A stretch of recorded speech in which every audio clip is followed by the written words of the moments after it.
Welcome to What's Next with Eric Wood, where we will prepare you to make your what's next in life your best yet. Our next guest is Billy Quarantillo, better known as Billy Q. And Billy is an American mixed martial artist who currently competes in the featherweight division of the UFC. Billy is a rising star in the fighting world, and it's an honor to have him on the podcast. If you haven't already, please rate, review, and subscribe to the podcast wherever you tune in weekly. And also, my book, Tackle What's Next, is now out for pre-sale, and the Amazon link to purchase that is in the show notes. Thanks and enjoy. Billy, welcome to the podcast, brother. Eric, thank you so much for having me, man. Like we were saying before, I've been a Bills fan literally since I was born. I was 2-3 years old when they were going to all those Super Bowls. My dad, took me to all the games. So this is my pleasure talking to you, man. I love the podcast. I love the setup, and I just love the whole concept. So this is my pleasure, man. Thanks for having me. Absolutely. And I appreciate those words. And you're 33 years old, correct? Yes, sir. Yeah. So you kind of grew up in that sweet spot of now you get to enjoy the Bills' success because when you were so young, when you're 2 and 3, you don't get to fully appreciate those Super Bowl runs. And then you hit maybe the worst stretch of any sports franchise, which I played in. You said it, not me. Yeah. So then you go through all of that, but now like these 30s and 40-year-old Bills fans now get to understand what their parents talked about all that time and really get to relish in what having a successful NFL team, a stable organization set up for long-term success, what that looks like now. But we're going to get into that here in a bit. And you grew up in Ransomville, New York, just north of Buffalo. And I want to know, as a kid, what kind of athlete were you growing up? So that's a great question. So when I was growing up, obviously very small town outside of Buffalo, New York. I actually just visited this past weekend. I live in Tampa, Florida now. Just visited this past weekend. But yeah, my childhood, I loved to play a lot of different sports, but I didn't get. I had like most likely I had ADHD. I never got diagnosed with, but I never really liked to be in school, and my favorite class was gym class, where I went out. So I went out and playing football, playing hockey. Hockey's big up there. Playing football, hockey, even like intramural basketball, racquetball, volleyball. I felt like whatever sport I was playing in, I would always love. Like I would always go as hard as I could. I was a very hard. I was very competitive. I worked very hard at every sport, but I never really got. I love playing hockey. I love playing football, but I didn't really find like that passion where I wanted to be like, all right, I can do this professionally now until after high school. So I played all like the regular sports. And then after high school, I was, getting in fights and stuff, going to community college. I always had friends that wrestled, but back then MMA was a very, small sport. So no one was making a career off it. So after high school, this guy showed me a couple of jiu-jitsu moves, and that's what got me set on the path of MMA. But yeah, growing up all through high school, it was hockey, it was football, playing on like the junior league, like the mites or whatever they called them, and playing regular sports until after high school. And that's when I really found my passion for. I was like, this is something that I could do as a career and something that I could do every single day of my life. Yeah, and I'm sure some of that athleticism that's acquired through playing those sports serve you to this day. But it's amazing to me that you didn't grow up a wrestler and, you didn't grow up in boxing or even doing jiu-jitsu growing up, but those sports likely serve you now. You also didn't get beat up along the way. You didn't get burnt out on the sport. So there's some blessings in all of that as well. And I'm sure you've recognized that before, but you get into jiu-jitsu in college. At what point do you decide, hey, I'm ready to dedicate my life to become a fighter? So right out of high school, we would get in fights and stuff in Buffalo on Chippewa Street and everything. And the whole growing pains of, chasing girls and getting in fights or, drinking all night pretty much. And I didn't really know exactly what I wanted to do with my life. I was going to a community college that I was paying for as I went. I didn't want to get into any debt or anything like that. So at the time when my buddy he actually came back from Denver. His name was Ken Blazik. He comes back from Denver and he's telling people he wants to show them some jiu-jitsu that he learned. Basically at I think it was like an army, basically did like combatives. So he comes back and I go in and he's showing me these moves. And the reason I went is because I just started, the UFC started getting popular then. This was around like the Ultimate Fighter 1, where it was becoming like an actual thing that people were doing as like a career. So I started learning jujitsu and I just fell in love with it. I thought it was, which to this day I still think it's the best form of self defense in my opinion. So he shows me some moves basically off your back, where if you're on top of me, but I know how to like finish you off my back, I'm going from the worst position possible in a fight to winning the fight, to putting you Right. unconscious or breaking someone's arm. And I just thought it was a cheat code. I was like, if I learn how to do this, I'm never going to lose a fight again. So I went home, was just became like obsessed with it. We would go there every day, and it was in like the back of this small gym. And we actually did it. So most gyms now, when they do jujitsu, it's just grappling. So you're just grappling and you're working moves and stuff like that, which I think is great. But how we started, there was like 6 of us. We would do jujitsu, but we would also like punch each other, like basically like almost like a self-defense.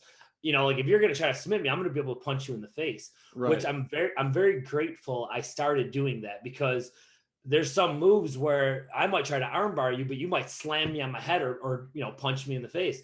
So that really helped me get ready for, this blossoming MMA career. So that gym actually shut down. Like there was only a few of us. And luckily one of the guys that were there were like, oh, well, what gym are you going to go to now? And I was like, oh, I didn't even, never even thought about that. So that actually guided me to a much bigger gym. It was called WNY MMA. It's a gym that I still, every time I go back home, I try to go visit. I couldn't this time because I'm injured. But when I went to that gym, that was when I really saw people working, and professional boxers and jiu-jitsu guys and wrestlers. And I was just obsessed with it right then and there. I was like, man, this is something I could definitely see myself doing. I want to come to this gym and train every day. And luckily it wasn't, it's not like football where you can get cut or you're not good enough. You can make time to get good enough and work your way up. So that's pretty much exactly what I did. That's when I fell in love with it, and kind of the rest is history.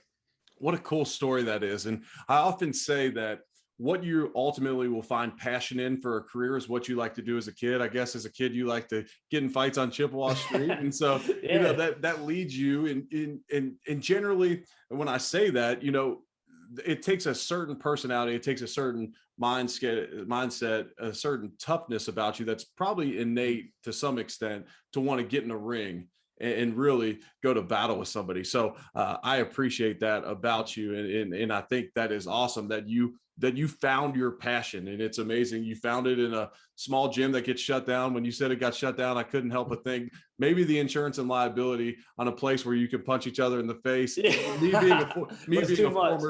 me being a former gym owner, I can't imagine what the insurance is like on that place. But that's so cool that you still go back home when you're in Western New York and still Oh yeah. visit that spot. And so ultimately you earn a UFC contract winning on Dana White's Contender Series. Was that the big break that you were looking for in your MMA career?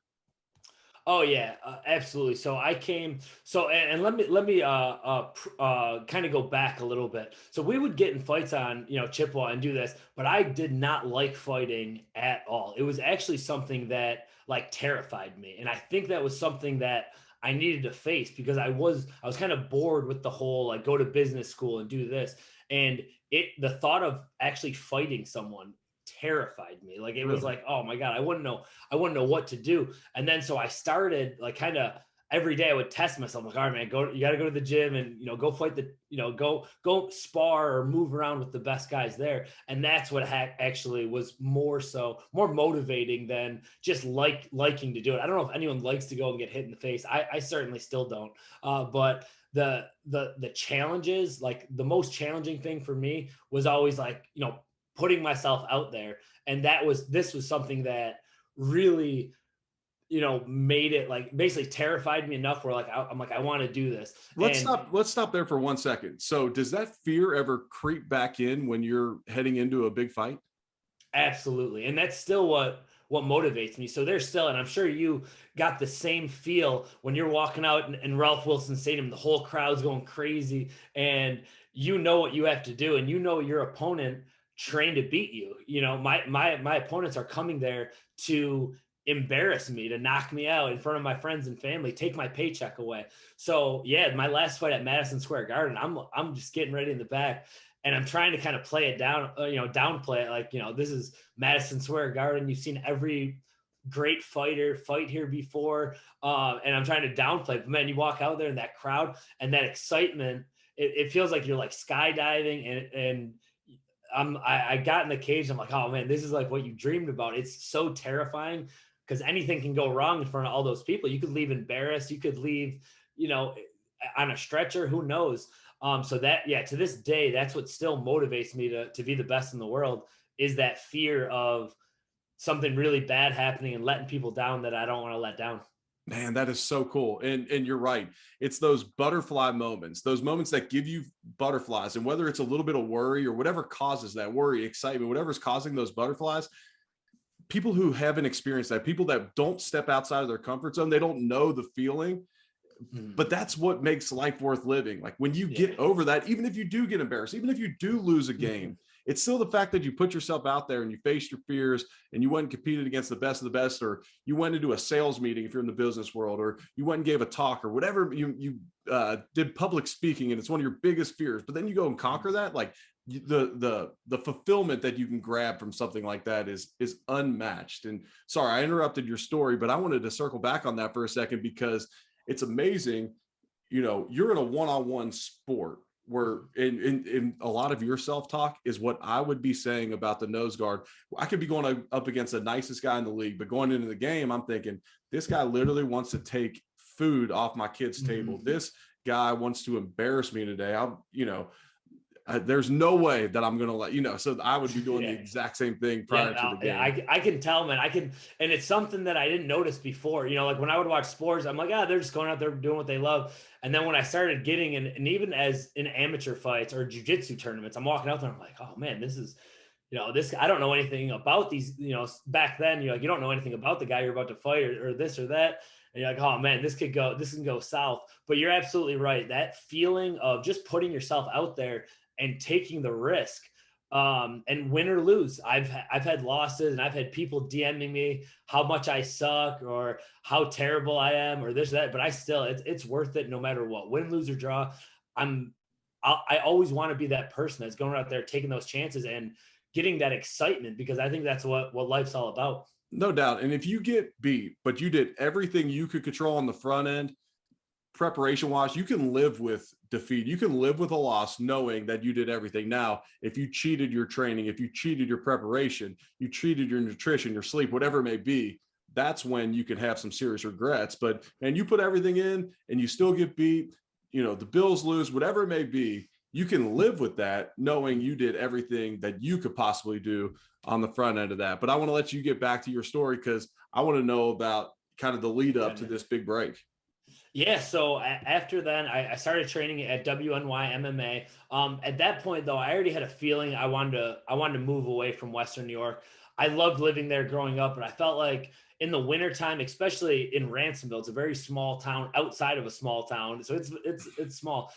The wintertime, it just felt like to me that people weren't doing as much, and I knew that the gym there wasn't a gym that I felt like I could take my to the next level. I just needed a little bit more. So that was around the time, it was about 2010, I decided to move to Tampa, to move to the gym that I'm at now, which I've been at, for the last 12 years, Gracie Tampa South. When I moved down to Tampa, I was either going to go to USF, basically finish my bachelor's degree, I already had my associate's degree, or take this risk of just trying to make the MMA thing work. And it was one of those things in life that I always look back on. I come to Tampa. I'm planning on doing both, doing MMA on the side and going to USF. And I go to USF. I'm a little bit late in the year. Like they're already booking classes. A lot of classes I'm already taking. They tell me that without residency, school is going to be 3 times as much. And just got all kinds of bad vibes from it. I love USF now, like the school, the culture. I get it. But it was just really bad vibes for me. And then I go to Gracie Tampa South. Everyone there is super cool. I meet some of my friends that end up being my friends to this day. The atmosphere was great. And I just knew, I'm like, man, I definitely want to do this. I don't know about USF yet. And luckily they say, if you come back in a year, you live in Tampa for a year, you'll have residency. So I was like, all right, I'll wait a year, and then college is always going to be here. It's going to be, a third of the price next year. Let's just do some MMA. Let's see how that goes. And sure enough, I started taking fights, winning fights, and I never went back to USF. I could still go back to college. I'm saving that. This was 12 years ago. But luckily I knew what I wanted to do then, and I said it'll wait for me if I mess anything up, and I've still been able to do it. So that was when it was like, I'm all in on this. Did everything I could do. Went 9-1 as an amateur. Went pro with the focus of getting in the UFC. Had every trial and tribulation along the way, injuries, setbacks, losing on the Ultimate Fighter, almost getting in, and then telling them, no, you're not good enough yet. Winning a bunch more fights, tearing my ACL, taking a year off from that, not even in the UFC. Definitely had a lot of those moments of doubt at nights. Are you good? Are you good enough? Are you going to be able to make it through this or that? And then that moment you were talking about, the Contender Series moment, that was my, all right, you made it. And, you just proved a lot of people wrong. You proved yourself that you could do it. At this point, it was probably a 10-year journey in Tampa. It finally paid off. You made it now. And this is where the real work starts, because getting there is not as hard as staying there and staying in it for the long run, as you know. Man, there is a ton of gold in what you just said.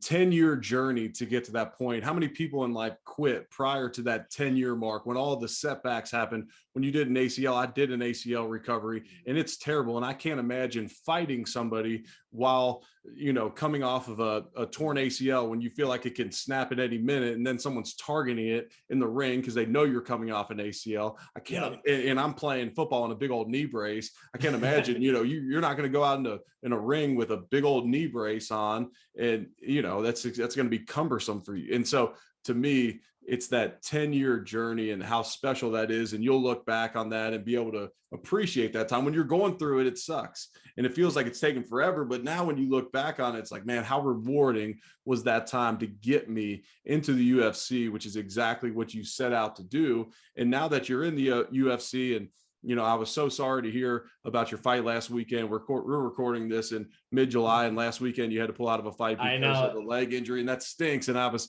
super fired up for you, but that doesn't derail what's coming down the line for you. And I want to know from you, like, ultimately, what are your goals in this industry? Is it to win the featherweight title? Yeah, it's still the championship. Honestly, the championship goal has just always been like that ultimate, like I imagine winning the Super Bowl or making the Pro Bowl or something like that. But to me, it's always been the biggest end game in the distance, like shoot for the stars, world championship. I knew starting this sport, really getting into it at 21 years old, I knew it was going to be tough to even get to where I'm at now. So it's always been world championship. But as a fan of the sport growing up, like the 15-year-old or maybe 10-year-old self I would watch like, the WWF, Shawn Michaels and Stone Cold and those guys, just being an entertainer. And the goal that I'm always focusing on every fight is go out there and put on a show for the fans, because obviously it's a fight. I'm trying to win. I want to keep winning and stay in the big leagues and make it to the top. But I want to look back, and I want everyone to look back and know, like, oh man, Billy Q's fighting. This is going to be crazy. Like, this dude's going to bring it from bell to bell. He's trying to kill that guy. He's going to try to knock him out. He's going to try to submit him. He's got a gas tank, which I've been known for. He's going to throw probably 100 strikes at you, try to knock you out unless he finishes you sooner. So the biggest thing for me, like, every fight, I'm always thinking, I take it one fight at a time, and it's go out there and put on the best show you are capable of doing. And it's worked for my career so far. Yeah, no doubt about it. It's that long-term vision goal, but then also those process goals along the way. Like, yes, I want to achieve this, but each step along the way, this is what it's going to take. I'm going to be an entertaining fighter. I'm going to have more juice in the tank than anybody else in the ring. And that's what ultimately gets you to that championship. I love your words there, brother. Is there anybody specifically that you look up to in the UFC and say, hey, I want to do things the way he did? I want to fight the way he fights or handle myself out of the ring the way or out of the cage the way he does? Yeah, there was a lot of them. That changes a lot, but I would say at the end of the day, the biggest one for me growing up was George St. Pierre. Just with it, when he was fighting, it would almost look like he's doing everything perfect. Like you're like, oh man, like he doesn't make any mistakes, and if he makes he might make the littlest mistake, and then he'll correct himself. And he's so good that you can tell he went. And I love this style too, where every single fight he would talk about how much he studies his opponent, how they would bring in the right training partners, their coaches would study him, and they would break that down. Because I think that's the biggest thing in MMA and in most sports, to not only do the physical stuff with the mental stuff and the preparation. I just think he would do everything the right way, and especially like you said, outside of the cage, he was super respectful to everyone. He would kind of talk if he had to, but he would never really disrespect his opponent. He lived that real martial arts style, and he was just super exciting to watch. He put everything together really well. Today's day and age, you do have to talk and be a little more outspoken, which I've definitely been guilty of that because of social media. People are, this guy said this or this guy said that, and you get back into that chirping, which is good for your brand, Yep. to get out there. Sometimes the most humble, because he didn't get out there because of his talking. He got out there because of how good he was. So he was the guy growing up. I'm like, that is the most complete martial artist that I've ever seen. Yeah, that makes a lot of sense. And yes, it's good for your brand. It's good for the sport as well. The more there's traction out there, that's going to be better for the UFC, which ultimately can bring in a bigger pot, bring bigger TV deals, which leads to more money for the fighter. So that all contributes to it. It's a little bit of a different day and age nowadays, but I'll often tell young athletes, especially college guys or rookies that are a little too worried about their social media and all that. I'll say, look, Tom Brady won 6 titles before he even started his social media channels, and now he can make $1 million for doing a story on his Instagram. But he didn't start that way. He put in the work. He had some success.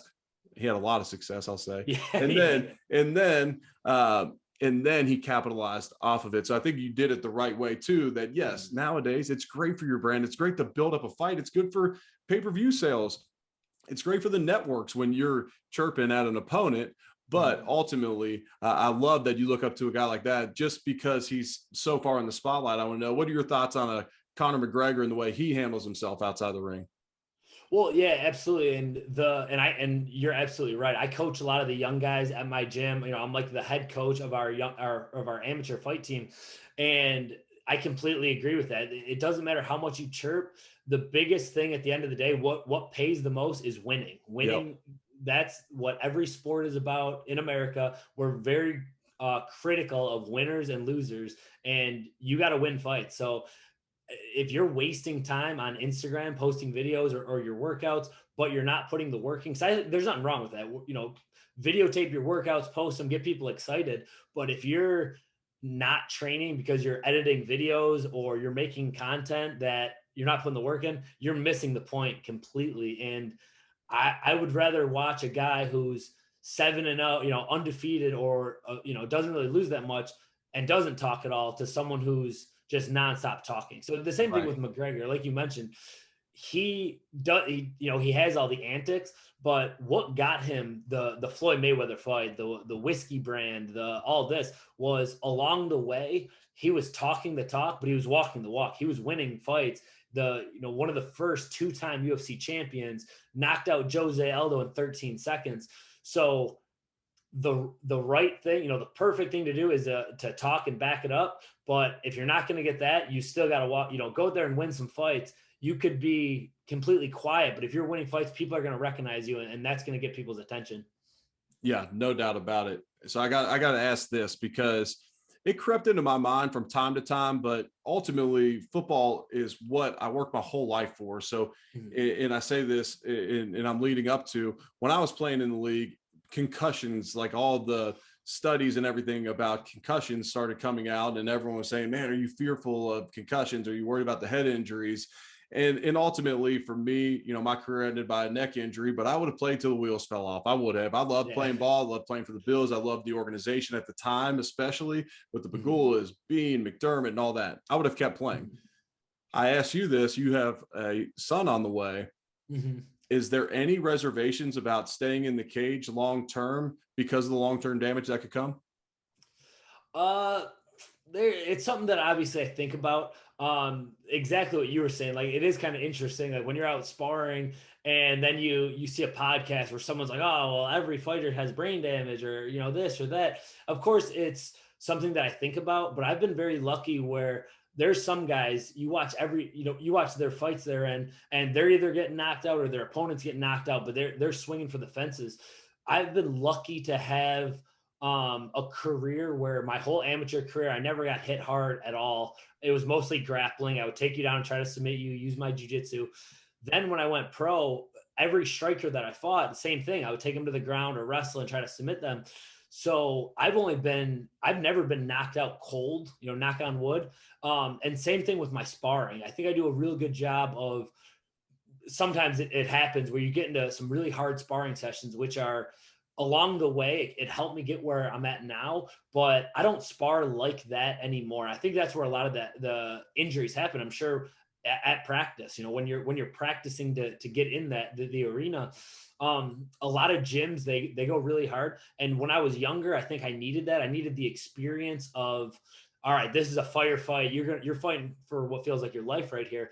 But now I don't even spar outside of training camp. I'm smart enough to understand what I need to do. It's a lot more drilling. It's a lot more of that. And then I feel like I can afford to go out there and put on a show for one night. Like if we're gonna if we're gonna get some some CT, we're gonna make it worth it at Madison Square Garden and take my shots. But I am very careful that I'm not doing it all the time, because we heard stories growing up. I'm sure you guys did in the NFL, where you hear stories about these gyms where they would have just legit fights where they're just giving each other the hardest shots, these boxing gyms where guys are getting knocked out left and right. I avoid that as much as I can, because I do want to have a healthy brain, a post-fight career where I'm either talking or using my brain in some sense. So it is something I've thought about the older I got. But I'm glad for those. I'm glad I didn't think about it as much then, because I did need that experience of being in those tough fights. Yeah, and that's a lot of how my career trajectory went. I grew up learning to play football. It was hat and hands, leading with your head and Yeah. bringing your hands. I mean, that's how I learned to play ball back when we played. In the 2000s or late 90s, it was put your head on the ball to try and jar the ball loose and then wrap up the tackle. But as you get older, you play in a different way. And then I'll say this: all the for all the concussion studies and CT and all that, there's also a different crowd talking about neurogenesis and how we can heal our brains up until the day that we die. If you live to 100, your brain cells are constantly changing. So through diet, through hyperbaric oxygen, through red light therapy, there's ways that you can supplement your brain and heal it along the way. And look, there's risks with anything you do repetitively. It could be carpal tunnel, it could be low back. If you're sitting all day, there's so many risks to anything. So my advice would be to go chase your dreams. Yes, be conscious of it. And I love how you talked about that, but I would say just go chase your dreams. Yeah, I completely agree. And it, I always think about it this way, where as being an athlete, I'm eating super clean most of the year. I'm taking all my supplements, I'm taking all my vitamins. I stretch out, I do ice baths, I do cryo. There's so much technology now where we can do a lot of other stuff. So I always think that, yes, I'm getting hit in the head a lot, but I'm also working out every single day. If I wasn't doing a sport like this, who knows? Maybe I'm sitting at a desk all day. Maybe I'm doing something that's breaking my back, or maybe I'm not moving at all and I'm getting fat, and I'm not living the life that I would be living anyway. So I'm going to take the pros and the cons. Being my own boss, doing all this other stuff, it comes with it, and I knew what I signed up for. Absolutely. When you are prepping for a fight, what's a normal day of your training camp leading up to a fight look like? So that's a great question. So it's changed along the years, and I joke now that it was harder when I was an amateur fighter than it is now in the UFC, because coming up, I was working a job while I'm training. So Right. I worked at a law office for a while, where I would work during the day and then train at night, 5 days a week. Friday sometimes I'd have the day off, so I would train all day. Saturday night was a big, then I would work at Carrabba's as a server. Like I did every restaurant job you can think of to make money to supplement this dream. So up until maybe 3 years ago, getting in the UFC, finally making some decent money. Now I'm always doing 2-a-days. I do 6 days a week. I do 2-a-days where I'm always training in the morning. Usually I get some rest time during the day to either do errands or do whatever I got to do during the day. And then training at night, usually like 6 p.m. to 9 p.m. at night. And then in the morning, I'm either doing mitt work, lifting, maybe a jujitsu class. I still teach a couple classes, but it's really just because I like to teach. And I'm running the amateur team. But yeah, it's gotten a lot easier. But the stakes are a lot higher. Now I'm fighting guys who, the 13th ranked guy in the world or something like that, where they're also training full time too. So my days now it's a lot of MMA training. Right now I'm actually rehabbing my knee. That was why, unfortunately, I couldn't fight this past weekend. But I make my own schedule, and it's a lot of training, a lot of repetitions, a lot of studying film, watching fights, breaking them down, watching, breakdown videos. It's pretty much eat, sleep, train, repeat, and over and over and over again, which can be boring sometimes. But luckily I have, a boxing day, a Muay Thai day, a jiu-jitsu day, wrestling, sparring, strength and conditioning. So that's, I think, what keeps my mind occupied, doing all these other things that, leads to my ultimate goal of being a world champion. Right. And when you're trying to be the best in the world at what you do, it's okay. There's going to be periods of life of monotony, of 2-a-days. Yep. And I respect that work ethic that you have, and those 2 days with a packed day in between. And I ultimately really respect when you had to work on the side too to fuel that dream. And that allows you to appreciate the fact that you don't have to do that now, and have some perspective and some appreciation for that and some gratitude. But the fact that you're doing that, and I love the film study aspect of it. And I assumed that UFC fighters, the big time fighters, are watching film of an opponent, but that's the second time you've mentioned it on this podcast and how valuable that is. And playing pro football, I always said, look, it's great to be really physically imposing on a football field. But what's even better is when you're Luke Kuechly and you're the middle linebacker and people say you're the fastest linebacker in the league, and whether he was or he wasn't, that's up for debate. I would say he probably wasn't physically the fastest, but he was the fastest of the ball because he knew it was coming. And for me, if I know where the defensive tackle is going, I don't care how big, strong, I don't care how much he weighs, I'm going to move him if I know exactly where he's going to be post snap, and often I can because of film study. So preparation and film study becomes so valuable. No matter what sport, no matter what you're in life, being prepared is ultimately what allows you to take advantage of opportunities. Yeah, I have always thought that way. And being, in my opinion, like an underdog coming up, not having that 15-year wrestling experience or that pedigree, I always thought my advantages could be using my brain, because humans, we aren't, if you look at every animal or whatever, we don't have the most physical bodies, but the reason why we're the head of the food chain is because of our brains. Right. So that's our strongest muscle. And if I could use my brain and be smarter than my opponent and know what he's going to do, I'm beating him to those punches, and I'm blocking his kicks and defending his takedowns. That's what's going to get me the win. It doesn't matter if I could lift him up and throw him, but if I could break him down and outwork him and out hammer him, I'm going to get that win. Yeah, that's an excellent point. And speaking of being at the top of the food chain, let's talk a little Bills football right now. And I say top of the food chain because right now, as we sit here in July, the Bills are the betting favorite to win the Super Bowl, which is crazy to think. 5 years ago, sitting in the longest playoff drought in all of professional sports, and now heading into the season, you're the Super Bowl favorite. On a scale of 1 to 10, how strong is your Bills fandom? Oh, it's pretty strong. So I watch every game. I went to the Colts game last year, which Nice. was an unfortunate one. It was a tough game, and then I also went here in Tampa. I watched Josh Allen and Tom Brady battle it out. The first half, Tampa was beating up on us, and people were like making fun of us wearing my Josh Allen jersey. And then we came back in the second half, made it super exciting just to lose an OT, like Tom Brady beating us again, which I've watched many years of that happening. I'm a huge Bills fan. I try to go to at least one game a year. I went to that Jacksonville Jaguars playoff game in Jacksonville a few years ago, which again was a little unfortunate.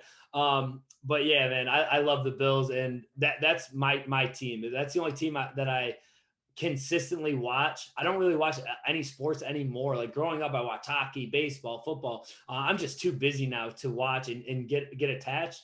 But being in the point we're in, it makes me so nervous that, I saw someone tweet the other day. They're like, it was like a meme. It was like me dancing, knowing the Bills are going to win the Super Bowl, and it was just like a meme of someone dancing. Like, man, we can't get cocky. Like, we have a great team, but that's the reason they play the game. Vegas has been wrong a million, very many times. So I'm very confident with our team this year. I don't want to get cocky though. So I'm just hoping for the best. And if we do go to the big dance, I'll do my best to be there. This last year, I was actually in LA watching the Bills Kansas City playoff game. And that was when I believe Cincinnati just won. So Yep. if the Bills would have won that game, it would have been back at Ralph Wilson. And I was with my cousin. We were having a few beers. This is after a fight, and we were ready to book tickets back home. And I'm like, man, I don't know what this is going to cost me, but I'm not missing AFC Championship game in Buffalo, in 2021. And then of course Mahomes with that ridiculous ending. We lose the coin toss. Kansas City wins, and we were random strangers in LA were hugging us because they just felt, they're like, dude, we're so sorry, man. I'm like, dude, we're numb to it now as Bills fans, but our expectations this year are obviously really high. Yes, they are. And man, I was watching that in person, calling the game, and Oh that was an absolute heartbreaker in Kansas City. But no. back when the Bills made their 4 straight Super Bowl run, they made it to the AFC Championship game. They lost in the divisional round. Then they make 4 straight Super Bowls. There's something about that big letdown. You talked about getting complacent or getting a little too cocky or a little too focused on the end goal and not what you're doing along the way. There's something about getting that heart broken that puts a fuel inside of you that says, hey, we are doing whatever it takes to get over. So I'm assuming that that's what McDermott and Josh Allen and the leaders of the team are just driving home on a day-to-day basis. Like, hey, we were probably the best team in the league last year, and you saw what happened. We got to do everything right along the way. I'm super excited about this season. Do you have plans to come to any specific Bills games yet? Well, that that depends. So my baby, I'm having a baby boy in September, early September. So we're coming on the last month here. He's gonna be born right before football season. So we already got him. Someone already bought him a Josh Allen jersey and like a Bills onesie. So he's already gonna be a Bills fan from birth, even though we live in Tampa. So I'm gonna have to play that by ear, being a first time dad. And also still looking for a fight, healing this leg up and trying to take a fight soon. But yeah, I'll be watching every single game from home. I'm going to do my best to make it up to Buffalo. And I wanted to touch back on what you were saying about Sean McDermott. I loved what he said last year, and I love him as a coach. And that, we came up a little short last year. And of course, this year, he said, he's like, we don't need to look at it like, oh, we just need to get a little bit better to make it a little bit further. He's like, no, we need to go back and restart and work everything and get that much better. It's not only we got to make a little correction here. He's has that attitude, which is the right attitude, I believe, of no, we came up short this year, but this is a whole new year. We need to build a team and get the focus on. It doesn't matter what happened last year. It matters what happens this year. Go out there and get way better, not just a little bit better, but let's correct everything. And that's going to be a Super Bowl team instead of coming up just short like we had the last couple of years. Yeah, because you don't get to go right back to the divisional round and face Kansas City again and then hopefully host Cincinnati. You start all the way at the beginning with everybody else.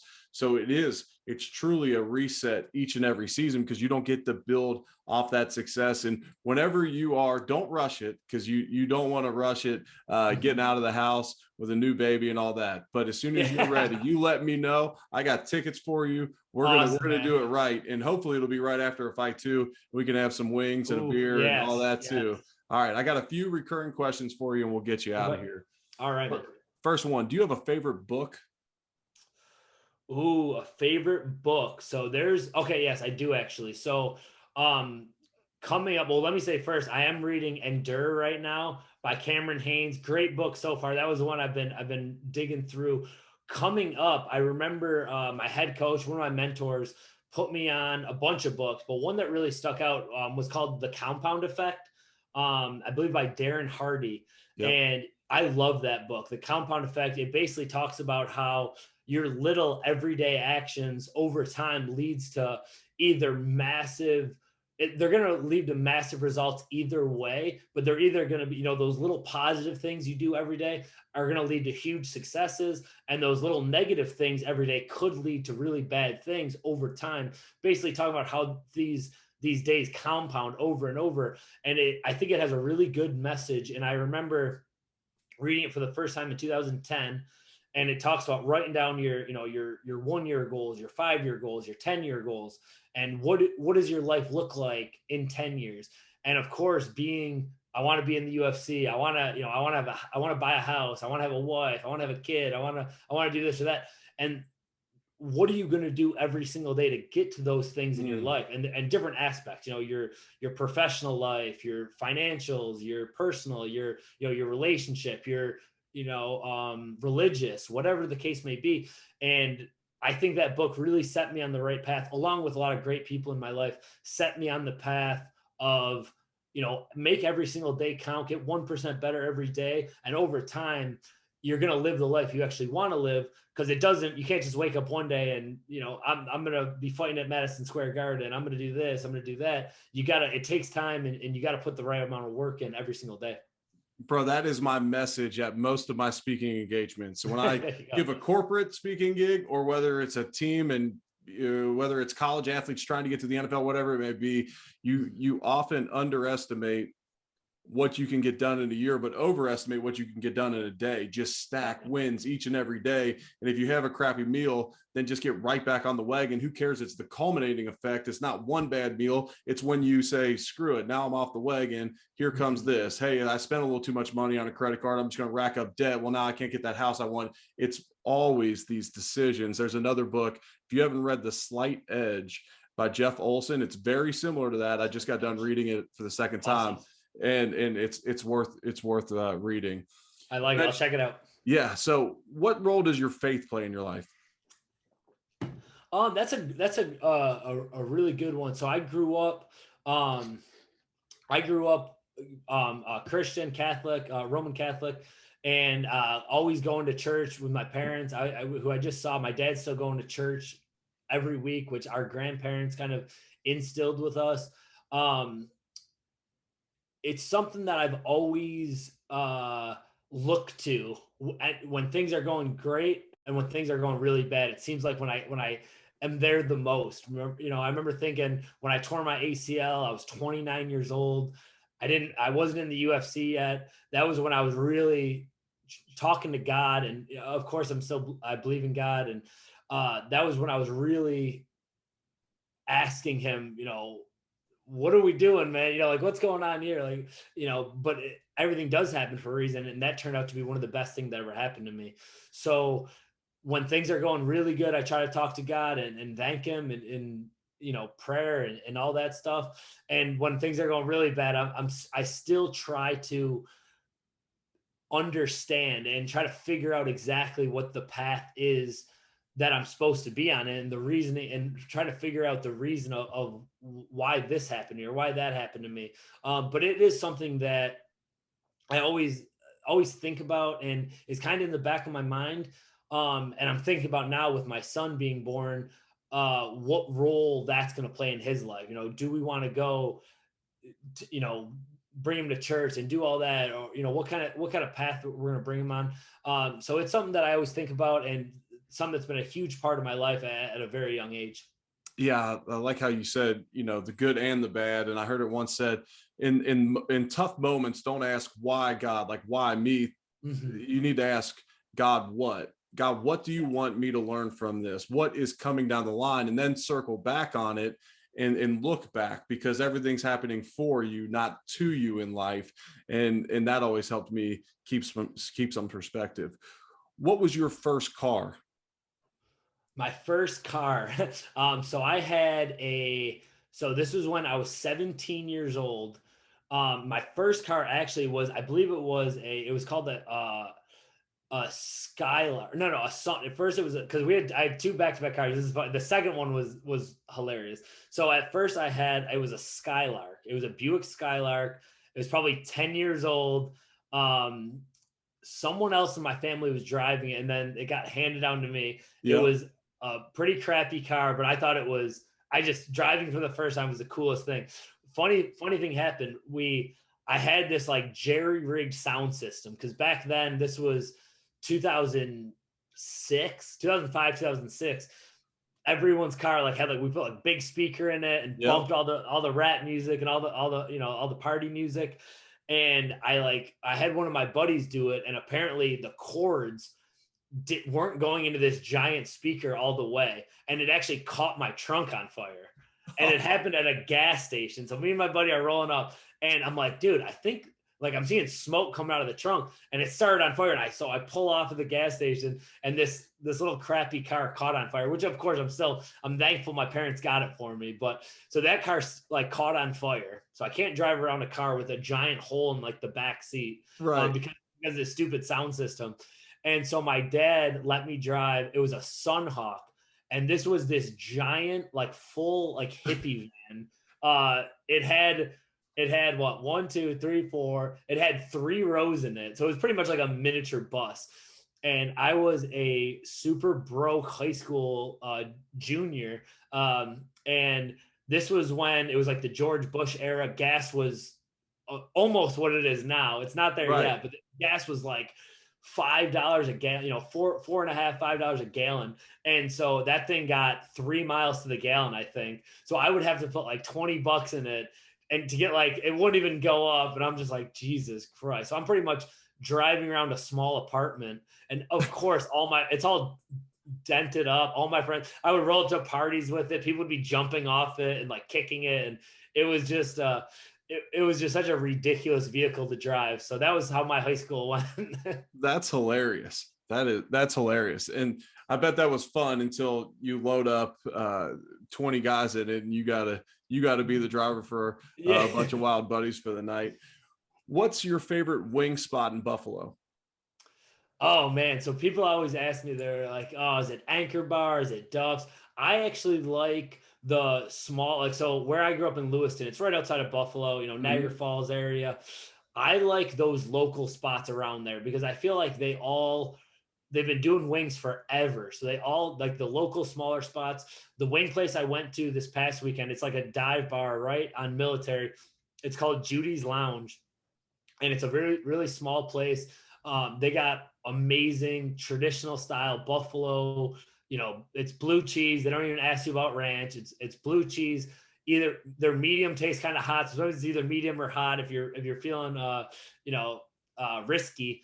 But Judy's Lounge is great. There's another small place called The Jug in Youngstown, New York. Then there's Favorites Pizza in Lewiston, New York, which has amazing pizza and wings. Like they have Stinger subs. You probably know about Stingers. It's a Yep. Western New York. It's like a steak and cheese sub with hot chicken fingers in there. Those local spots, like the hole in the wall bars. I feel like those have the best wings. I don't go to like the really big ones that often. I know I'm generally going to the smaller spots too. And sometimes I'll go to the more popular smaller spots, but I love the smaller spots up there. And I Yeah. always say you can get great wings at a number of spots in Buffalo because if they've been around long enough, they have great wings because otherwise they'd go out of business because there's so many Yep. good spots up there that it would put them out. And so, Yep. all right, last one for me. This is what's next with Eric Wood. What's next for Billy Q? What's coming down the line for you? All right. So right now, there's something obviously I think about every day. Uh, it's just getting this basically every single day now. My biggest goal is my 1% better every day is getting this leg healthy. Mm-hmm. I don't need surgery on it. I don't think it's a bunch of little small stuff that turned into something big. Minor ACL, partial ACL tear, partial meniscus, fluid in my knee, fibula bruise, all this little stuff that I'm just trying to get better because my biggest goal right now, my short term goal is obviously the baby, but then it's taking a fight. Hopefully November or December, I can get this thing in the right position, go out there, put on a crazy show, get my show money, my win money, a performance bonus, get things right this year, because this is the longest I've gone in the UFC without fighting due to, because of this injury. So right now the short term is get this leg right, go out there and have a crazy fight. Keep chasing that top 15, top 10, top 5 championship belt, because just coming up short against the number 13 guy last year, I was a couple exchanges in that third round of winning that fight. It was that Right. it came down to those last few moments, which it's always going to leave a bad taste in my mouth. So right now it's getting healthy. Whoever they give me, I'm going to be ready to take them out towards the end of the year. Then the short term, 3 years, it's keep chasing that championship. After fighting, I want to stay involved in this sport. I love the sport. I'm obsessed with it. I'm going to keep watching until the day I die. So there's going to be a lot of, I want to be coaching my own fight team. I'm going to own my own gym. But I don't want to look past these next few years of 100% focus on my career. So I'm working with a lot of guys now. I'm going to open up my own gym eventually and do a lot of this other stuff, doing the podcasting, doing the interviews, giving my output, because I feel like I understand this game more than 99% of the people out there, because I've lived it. I'm in the spotlight. I'm in the, the 1% club right now. So I'm going to stay with this sport no matter what. I do have my real estate license that I just have, just as like, you can do this too if you want, just kind of keep my mind right. But I don't use it at all. I basically just keep it just to have it. But right now my focus has to be, let's make the most of these last few years. Let's go on a run, win a world championship, and then all the other stuff that's going to come with it. But I know, like I said earlier, it's all about winning fights and putting on shows right now. And at the end of the day, fighting the top 5, fighting the top 10, winning a world championship, that'll give myself the best opportunities post-fight career. Yep, you're absolutely right on that. And go chase it with everything you got and leave the sport eventually one day, hopefully a long time down the road, with no regrets, like we talked about earlier. Billy, I can't thank you enough for your time on this podcast. Anything I can ever do for you, never hesitate to reach out. I can't wait to watch you fight this fall or winter, and I can't wait to take in a Bills game with you. Nice, man. Awesome, man. I can't wait. And real quick, you got to give a shout out to our boy at Punched Energy. I'm chewing on these right now, trying to get away from coffee. I've had a coffee addiction for years. These Punch Energies, JR, TA, all those guys, man, I'm happy to be a part of this family now. John Trondo, all those guys that have been helping me out. John, all of them who've helped me out with my career, especially as a late. And not only that, but they're all giving back. They give back so much. And that really motivates me, because I've definitely woken up days where I'm like, man, is this all we're doing? We're just fighting now? And it really inspired me to give back more and to do more for other people that might not have as much. So really shout out to that whole crew, because that's what brought me here today. And I'm really thankful for all of them. Yep, and that's who made the introduction between us. And Punched Energy is a company near and dear to my heart, and I'm an ambassador for them, and they are a sponsor of this podcast as well. So awesome. Huge shout out to Punched Energy and the team over there. And JR, thank you for the introduction and all of the support always on the podcast, and all those out there listening in. Hey, brother, I can't thank you enough. All right, thanks, Eric, man. I'll talk to you soon, brother. Yes, sir.